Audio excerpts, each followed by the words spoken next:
안녕하세요. 저는 오늘 80 노인복지관에서 진행될 감정조절 능력 점검 및 관심 유도를 위한 공개 강좌를 진행할 PIM 강사수 대표 김채민입니다. 만나서 반갑습니다.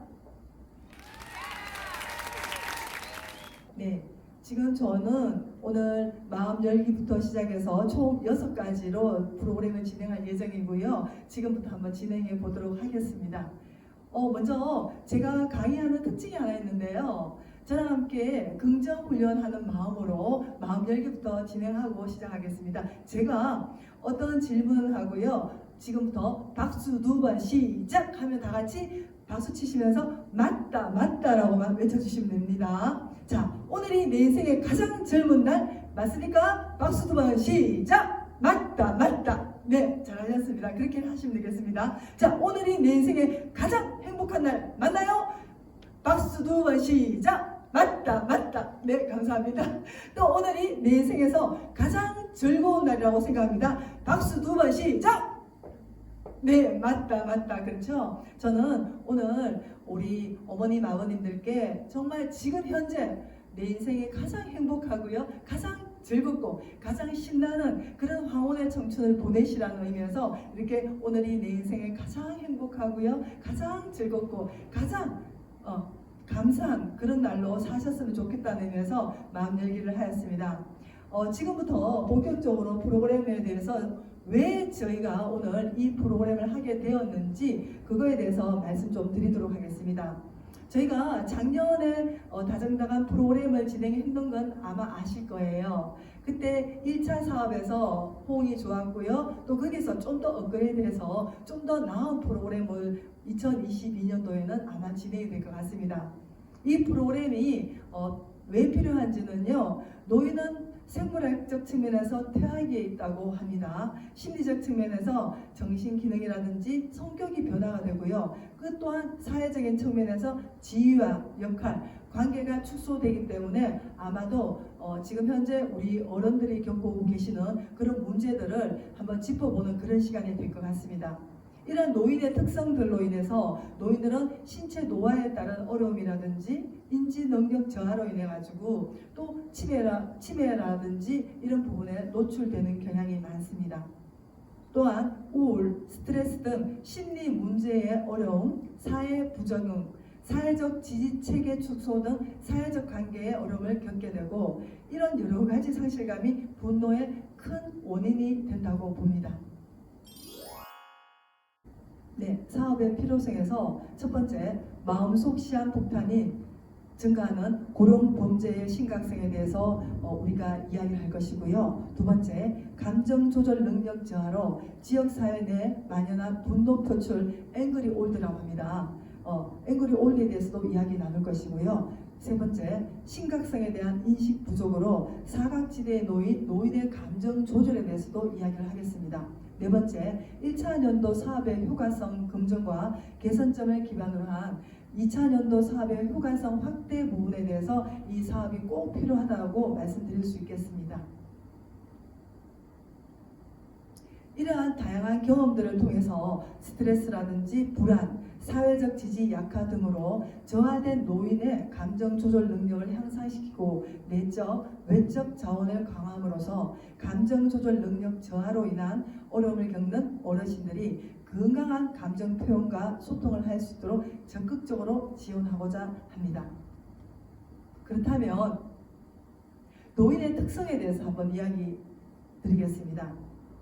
노인이란 인간의 노화 과정에서 나타나는 육체적, 정신적, 심리적, 환경적 및 행동의 변화가 상호작용하는 복합적 형태의 단계에 있는 사람이다라고 말씀드릴 수 있습니다. 그렇다면 노인의 특성은 어떤 게 있는지 확인해 보겠습니다. 첫 번째, 신체적 특성, 두 번째, 심리적 특성, 세 번째, 사회적 특성이 있습니다. 좀 더 구체적으로 한번 살펴볼까요? 첫 번째, 신체적 특성에서는 첫째, 신체 기능의 전반적인 쇠퇴를 말씀드릴 수 있고요. 세부적으로 인내력의 감퇴라든지 활동성의 감퇴, 정력의 감퇴라든지 청결도의 감소, 흥미의 감소, 그리고 자기 중심적 경향들을 들 수 있겠습니다. 둘째, 신체적 외관의 변화인데요. 노년에 가까워질수록 백발이 늘거나 두발이 빠지고 주름살이 점점 늘겠죠. 허리가 굽어지고 여성의 아름다움이 사라지고 신체적 장애를 호소하여 타인의 주의를 끌려가는 경향들이 나타납니다. 세 번째, 만성 질병의 출현으로 예를 들어서 암이라든지 우리 동맥경화, 고혈압, 당뇨병, 그리고 심장병, 신장병 등의 만성 불치의 질환이 나타나게 됩니다. 네, 두 번째, 심리적 특성에 대해서 살펴보겠습니다. 신체적 질병, 배우자의 죽음, 경제적 소득의 악화, 사회와 가족들로부터의 소외 및 고립 등으로 인하여 우울증이 증가하고 있고요. 자기 자신의 사고나 감정에 의하여 사물을 판단하게 되는 경향을 보이는 내향성 및 수동성의 증가가 발생하고 있습니다. 자기에게 익숙해져 있는 습관적인 태도나 방법을 고수하다 보니까 경직성이 증가하고 있고요. 시각이나 청각 등의 감각 능력 감퇴를 비롯한 신체적, 심리적인 기능이 쇠퇴한 결과 조심성이 증가하게 되었습니다. 또한 자신감이 감퇴되고요.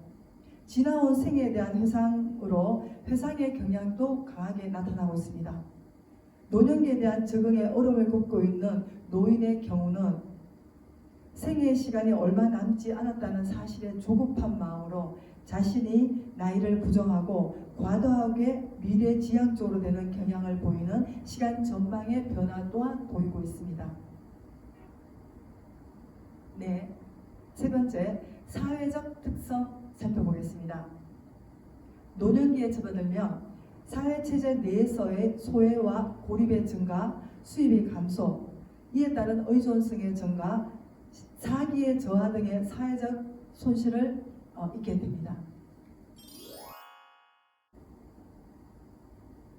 네, 지금부터 3챕터 노인 분노의 원인과 극복 방법에 대해서 살펴보겠습니다. 와다 히데카 교토대학 의학 박사가 쓴 글 중에 한번 낭독해 드리겠습니다.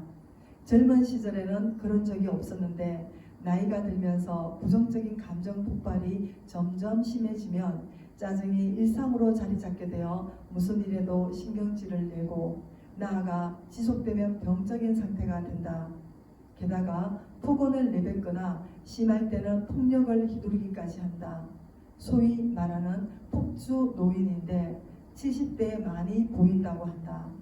이런 분노는 자신보다 약한 아르바이트생, 여성 간호사, 구청 직원 등에게 향하기 때문에 걷잡을 수 없는 미움 바디가 되고 만다. 네, 나이 들어 분노 조절이 안 되는 폭주 노인이 점점 증가하고 있습니다. 그렇다면 왜 노인들은 지금 분노하고 있을까요? 앞에 화면에 보시면 분노의 시작점이 상실감이라고 되어 있죠. 상실감에서 오는 분노가 가장 큰 분노의 큰 원인이라고 볼 수 있고요. 더 이상 예전 같지 않은 건강이라든지 그리고 은퇴를 기점으로 해서 상실된 경제적 능력이 사회로부터 어때요? 큰 소외감과 불안감을 불러일으킬 수밖에 없습니다. 그러다 보니까 노인들은 점점 더 불안해지고 그 불안감이 상실감으로 이어지게 되겠죠. 모든 게 예전 같지 않다라는 생각은 더욱 큰 상실감으로 다가옵니다. 나이가 들면 감정 조절 세포인 세로토닌이 급감하게 되는데요. 나이가 들수록 감정 조절이 어려워서 끓어오르는 분노를 더더욱 참을 수 없게 되기도 합니다. 그렇다면 분노를 나만의 에너지로 끌어내는 것이 중요하겠죠. 차츰 알아보도록 하겠습니다. 네, 분노의 정도가 일상을 넘어서 심해지면 분노 조절 장애라고 하는데요. 지금까지 내가 도대체 뭘 잘못했길래 이런 취급을 받는지, 또는 이제 나는 사회에서 버려진 존재일까? 내가 자식에게 해준 게 얼마인데, 이렇게 많은 분들이 호소를 하는 내용들입니다. 주로 은퇴를 겪으시고요. 은퇴 이후의 삶을 사시면서 이런 부분을 많이 공감하시는 분이 아마 있으실 겁니다. 제가 예전에요, 저희 부모님이 60대인 것 같아요. 제가 30대 정도 되었을 때 저희 엄마께서 이런 말씀을 하시더라고요. 나이가 드니까 눈물이 많아진다라고 말씀하셨는데 제가 이제 그 나이에 다가가다 보니까 저 또한 요즘 눈물이 자꾸 늘어나더라고요. 그래서 제가 희로애락의 감정은 세월의 깊이만큼이나 깊어지나 보다라는 생각을 가끔 하곤 합니다. 네, 스트레스의 원인으로는 사회적 역할 상실, 그리고 배우자 친구의 죽음, 경제적 문제, 자녀들과 별거, 사회적 소외, 신체적 질병으로 나눌 수 있습니다. 스트레스에는요, 좋은 스트레스와 나쁜 스트레스가 있는데요. 좋은 스트레스는 적절한 긴장감과 몸에 활력을 제공하고 있고요. 그 스트레스를 다스리기에 따라서 약이 될 수도 있고 독이 될 수도 있습니다. 좋은 스트레스를 한번 살펴보면요. 건강한 뇌 신경 세포를 활성화시켜주고요. 그리고 BDNF 증가도 활성화합니다. 옥시토신 생성에도 많은 도움을 주고요. 그리고 인터루킨 분비라고 해서 몸 안에 들어온 세균이나 해로운 물질들을 면역 체계에서 제거해주고 새로운 좋은 에너지로 바꿔줄 수 있는 그런 역할을 합니다.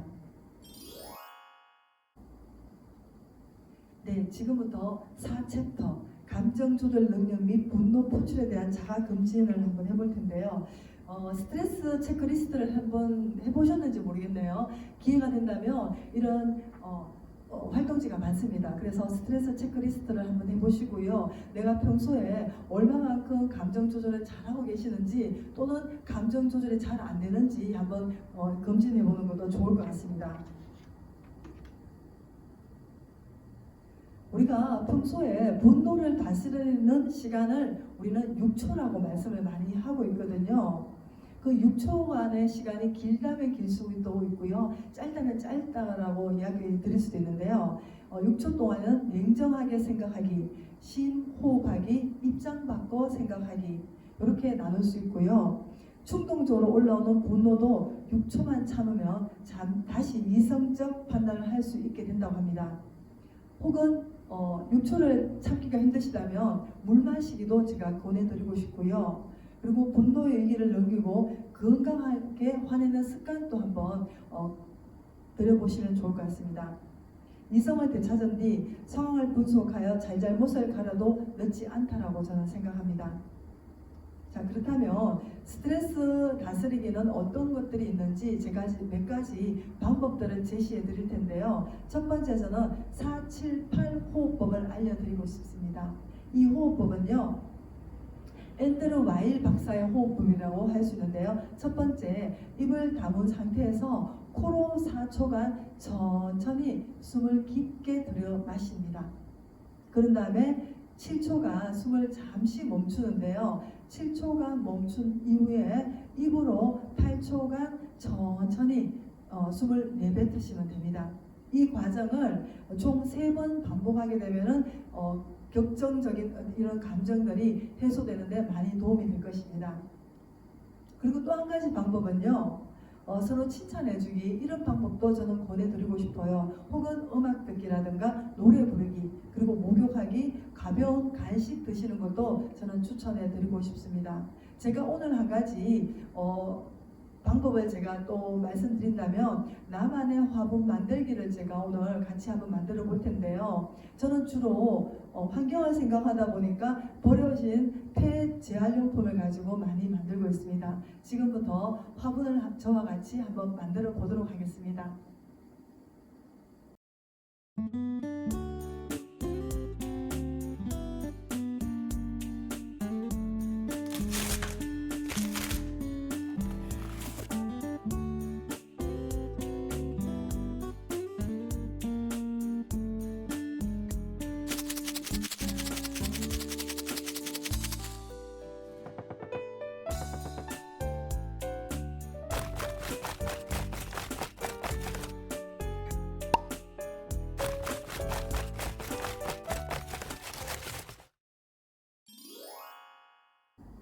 저는 또한 스트레스 해소법으로 감정 조절을 위한 감정 일기 쓰기를 권해드리고 있는데요. 이 감정 일기 속에는 분노 일기장도 있을 수 있고요. 또한 감사 일기장 두 가지를 저는 권해드리고 싶습니다. 예를 들자면 만약에 나의 오늘 감정 변화를 분노 일기장으로 표현한다면 예를 들자면 이런 겁니다. 오늘 내가 화가 났을 때 표정도 한번 그려보시는 것도 저는 추천해드리고 싶고요. 또 화가 났을 때 내가 했는 말이 있잖아요. 말도 한번 적어보시고요. 또 화가 난 그때의 상황도 한번 적어보시고요. 화가 났을 때 한 행동도 한번 적어보시는 것도 괜찮을 것 같습니다. 그리고 화를 낸 이유가 있겠죠. 이유에 대해서도 한번 적어보시고요. 화를 냈을 때 얻는 나에게 이득과 손해는 어떤 것이 있는지도 한번 적어보시라고 권해드리고 싶고요. 그리고 분노를 통해서 내가 배운 점 혹은 분노를 시키는데 도움을 주는 것들은 어떤 것이 있는지 한번 적어보시는 것도 감정 조절 능력을 향상시키는데 매우 도움이 될 것 같습니다. 그리고 또 제가요 평소에 좋아하는 게 감사일기인데요. 감사일기 같은 경우에는 주로 오늘 하루를 돌아보는 시간을 가지시면 좋을 것 같고요. 한 줄이라도 좋으니까 매일 적어보시는 걸 권해드리고 싶습니다. 무엇이 왜 감사한지 구체적으로 적으시게 되면 오히려 도움이 되겠지요. 그리고 작은 일에서부터 먼저 감사해 보시는 것도 좋을 것 같고요. 내 주변의 모든 것에 감사한 마음을 가져보시라고 권해드리고 싶고요. 가장 가까이 있는 사람에게 감사하기 혹은 때문에가 아니라 덕분에로 적어보시는 것을 권해드리고 싶습니다. 모든 문장은 감사합니다 로 마무리해 주시면 좋을 것 같고요. 모든 문장은 긍정적으로 적으시면 되고요. 시간을 정해서 감사해 보시면 좋을 것 같습니다. 예를 들자면 오늘 내가 한 일 돌아보기 또는 오늘 감사한 일들은 무엇이 있었는지 감사일기를 쓰고 난 후 지금 나의 기분을 표현해 보는 것도 굉장히 좋을 것 같습니다. 저는 이렇게 감정일기를 권해드리고 있습니다. 네, 6챕터 감정을 다스리는 호흡 수행법에 대해서 한번 살펴보겠습니다. 분노가 차오를 경우에 저는 이렇게 한번 대처해 보시면 어떨까 싶은 마음이 듭니다. 지금 하는 일을 잠깐 멈추시고요. 휴식을 한번 취해 보시는 것도 제가 권해드리고 싶고요. 그리고 천천히 호흡하시면서 오로지 숨 쉬는 것에만 집중하는 심호흡하기도 제가 권해드리고 싶습니다. 먼저 웃는 사람이 이기는 것이라고 생각하며 웃어보는 것도 한번 권해드리고 싶고요. 그렇게 이유 없이 그냥 웃기 그것도 또한 권해드리고 싶은 스트레스 해소 방법입니다. 재미있는 소설책이나 만화책, 잡지 등을 소리내어 읽어보는 것도 생각 전환하기에 굉장히 좋을 것 같고요. 눈을 감고 편안하고 즐거운 장소, 기뻤던 순간을 떠올려보면서 즐거운 상상하기도 권해드리고 싶고요. 때로는 나의 마음 돌보기, 예를 들자면 지금 기분이 어떻니? 무슨 일 때문에 속상하니? 이런 거겠죠. 자신에게 위로가 되는 말을 반복해서 해보는 것도 좋을 것 같습니다. 괜찮아, 괜찮아. 천천히 가도 돼. 지금 잘하고 있어. 이런 말처럼 나를 응원하기. 또는 내가 좋아하는 취미나 예술 창작 활동을 통해 건강하게 배출할 수 있는 좋아하는 활동하기도 권해드리고 싶습니다. 예를 들자면 운동하기라든가 산책하기, 음악 듣기, 노래 부르기, 악기 연주하기라든지 그림 그리기도 추천해 볼 수 있습니다. 공격적인 감정을 잘 발전시키면 일을 강력하게 추진하는 에너지원이 될 수 있는데요. 이런 에너지원들을 나의 에너지로 사용하면 좋을 것 같습니다. 그렇다면 여러분들은 나만의 분노 해결법이 어떤 게 있는지 궁금합니다. 여러분들은 어떻게 스트레스를 평소에 해소하시는지 궁금합니다.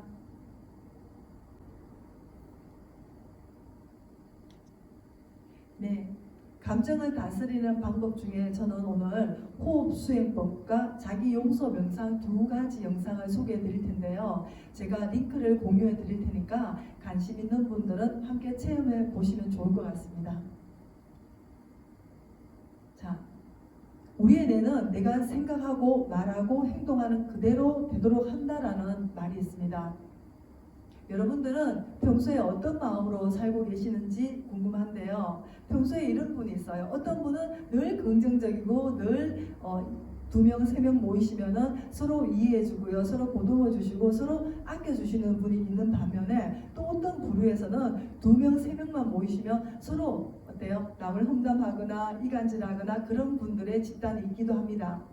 여러분들은 어떤 집단에 속해 있는지 궁금하고요. 긍정적으로 사시는 분들은 당연히 삶 또한 긍정적으로 바뀌게 되고요. 황혼의 멋진 노년을 보내실 수 있는 확률이 굉장히 높습니다. 그러나 반대로 늘 부정적인 분들은요, 삶이 우울할 수밖에 없고요. 어때요? 뒷방 늙은이 취급받으면서 삶이 피폐화될 수밖에 없다라고 저는 생각합니다. 그래서 정말 이왕이면 정말 긍정적으로 생각하시고요. 멋진 황혼의 청춘을 보내셨으면 좋겠다는 마음에서 저는 이 감사 신경망을 키우는 방법을 좀 알려드리고 싶습니다. 첫 번째, 감사 신경망, 두 번째, 긍정 신경망, 세 번째, 행복 신경망을 확장시키거나 훈련하시잖아요. 이 같은 경우에는 예를 들자면 이렇습니다. 늘 감사하는 마음, 그리고 늘 긍정적인 마음. 이왕이면 괜찮아 잘하고 있어, 좋아요, 나 이 정도면 괜찮습니다, 이런 마음, 또는 나는 행복해 이런 마음들을 강화시킬 때 신경망들이 확장하고 강화되게 됩니다. 이런 분들은 당연히 황혼의 멋진 청춘을 보낼 수밖에 없겠지요. 저는요, 이 곰 이야기를 가끔씩 말씀드리곤 하는데요. 어떤 어린 곰이 살고 있습니다. 어린 곰이 살고 있는데요. 이 어린 곰은 얼굴에 큰 상자를 덮어쓰고 살고 있어요. 이 상자를 덮어쓰고 살면서 세상을 바라보는데요. 곰이 무럭무럭 자라서 어른이 됩니다. 어른이 된 곰은 당연히 상자 크기가 어때요? 작겠죠. 작다 보니까 답답하겠죠. 그래서 어느 날 곰은 상자를 벗어서 꽝꽝꽝 망치로 두들겨서 상자를 넓힙니다. 그러면서 다시 얼굴에 쓰면서 와, 너무 좋다, 세상이 잘 보이네라고 생각합니다. 저는 이 곰 이야기를 보면서 우리 모습들을 봤는데요. 어떻게 보면은 얼굴에 가려진 이 상자를 벗어 던져버리면 더 많은 세상을 볼 수 있을 텐데, 이 상자로 인해서 어때요? 세상이 한정되게 보일 수밖에 없잖아요. 우리의 삶이, 혹은 우리 모두의 삶이 이렇게 살고 있지 않는지 한번 점검해 볼 필요가 있다라고 저는 생각합니다. 이 상자를 버리기만 하면 너무 쉬운데, 근데 그렇게 하기가 쉽지 않습니다. 사실은 지금까지 살아온 삶의 패턴이 있지 않습니까? 그 삶의 패턴을 바꾸기가 쉽다면은 제가 이 자리에 설 이유는 없겠죠. 앞으로 우리가 팔공노인복지관에서 앞으로 다정다감 시즌2에 대해서 여러 가지 프로그램이 있을 건데요. 그 프로그램에서 여러분들이 함께 동참하셔서 많은 인생에 도움이 되셨으면 좋겠다는 마음을 보내드리고요. 마지막으로 저는 나 칭찬 당연하지 웃음 운동법을 하나 알려드리고 마치도록 하겠습니다. 저는요, 많은 분들을 만나면서 웃음이 정말 내 삶에서 중요한 역할을 한다는 걸 알고 있고요, 실천하고 있는 사람으로서 여러분들에게 소개시켜 드리고 싶은 운동이 나 칭찬 당연하지 웃음 운동법입니다. 자, 주먹 쥐시고요, 한번 해보실게요. 자, 저랑 같이 주먹 한번 쥐어보겠습니다. 나는 앞으로 행복한 삶을 살게 될 것이다 라고 하면은 여러분들은 당연하지라고 외쳐주시면 됩니다. 자, 나는 앞으로 행복한 삶을 살게 될 것이다. 당연하지. 나는 점점 더 건강해지고 있다. 당연하지. 나는 즐거운 노년을 보낼 것이다. 당연하지. 그렇죠? 자, 지금부터는요, 당연하지의 웃음소리를 한번 넣어보겠습니다. 자, 나는 정말 괜찮은 사람이다 라는 마음으로 당연하지 하시면서 내가 정말 괜찮은 사람이다 라고 생각하시면서 정말 괜찮은 사람인 것처럼 한번 웃음소리 넣어보겠습니다. 나는 정말 괜찮은 사람이다. 당연하지? 하하하하하. 이렇게 하시는 겁니다. 자, 다시 한번 해보겠습니다. 나는 정말 괜찮은 사람이다. 당연하지? 하하하하하. 그렇죠? 네, 좋습니다. 나는 마음만 먹으면 뭐든지 할 수 있다. 당연하지? 하하하하하. 네, 좋습니다. 자, 황혼의 멋진 청춘으로 살 것이다. 그렇죠? 당연하지? 하하하하하. 네, 좋습니다. 자, 마지막으로 제가요, 나 칭찬 당연하지 웃음 운동법을 알려드렸는데요. 요거는 생활 속에서 꼭 실천하셔가지고요, 나 스스로 감정 조절을 컨트롤할 수 있고요. 그 감정 조절을 잘 컨트롤해서 앞으로 사시는 내내 정말 화목하고 행복하고 즐거운 인생을 만드시기 바라겠습니다. 지금까지 김채민 강사였습니다. 고맙습니다.